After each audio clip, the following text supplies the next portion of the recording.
Welcome to Questions Just Asked. If you're new to us, was supposed to be a part-time gig 2 years ago.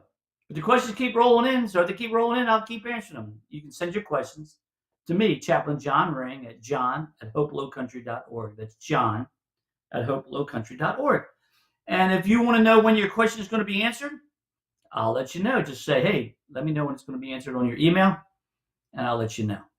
We have some really interesting questions this week and this month. And I think it's going to extend into next month. The questions are going a lot different direction. They're going really deep. So let's get to it. You came here to get your question answered. So let's get to it. Here's the question. I'm concerned about our environment. Christians seem to be nonchalant about it. I would appreciate your thoughts on the subject. I got to tell you something. This is a great question. My generation, unfortunately, I'm a baby boomer. Hate to admit it. I'm going to be honest with you. I don't think we have paid enough attention to the environment. It's our generation that has created a lot of the pollution in this world, and I don't think it's necessarily right. I can remember holding a conversation with the millennials years ago about should we be concerned before God about what car we buy? Great questions. But I bring that to a baby boomer and they go, oh, what difference does it matter? Whatever you want. But the Bible says some specific things. Let's take a look in the Bible to get our answer. In Genesis 1:28, it says, have dominion over the fish of the sea and over the birds of the heavens and over every living thing that moves. It has dominion. Now, that doesn't mean wipe it out, use it up, fish it out, kill them up, do them up.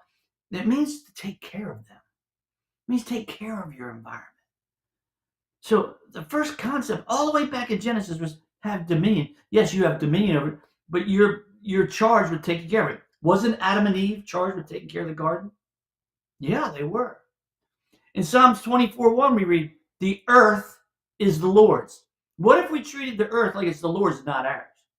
See how sometimes I think we forget that he's the creator. It's his. And so we should be taking care of his creation.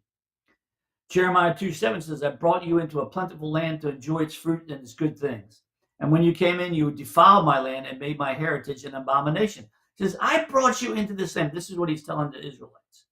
Jeremiah, God through Jeremiah. I brought you into a plentiful land to enjoy it. But you defiled it. And you made my heritage an abomination. Listen, I don't know exactly what they were doing, but they obviously weren't taking care of it. Last but not least, we turn to the word, says Numbers 35:33. You shall not pollute the land in which you live. Because to get any straight up than that, you shall not pollute the land which you live. I think we need to pay attention to the environment. I think Christians should be leading the charge on the environment issues. Now, listen, there's 1,000 reasons why there could be global warming. But one thing is for sure, the earth is warming. The polar caps are melting. Do we need to pay attention to that? We should. Now, what can we do? I don't know. I don't have the answers, but I do know that we as Christians should be greatly concerned about what's going on in our environment. I think it's God-given. I think it's appropriate. I think it's the right thing to do. So I really appreciate your question. Keep going. Now, do we need to be releasing animals from cages? I don't know. But let's start having good conversations about what does it mean to take care of God's creation? What does it mean that the earth is the Lord's? What does it mean that we're not to defile our land? What does it mean that we're not to pollute the land? Straight out from Numbers 35, do not pollute the land. We should be leading that charge, not letting the world do it. And we've been slow to act. And it's time for us to get on board and get moving. So I hope this answers your question. Hope it answers it enough to be satisfying, but I don't have all the answers. I don't have very many answers on this topic because I've been slow to respond too. But I think it's a good topic to create conclude discussion in our groups and in our churches.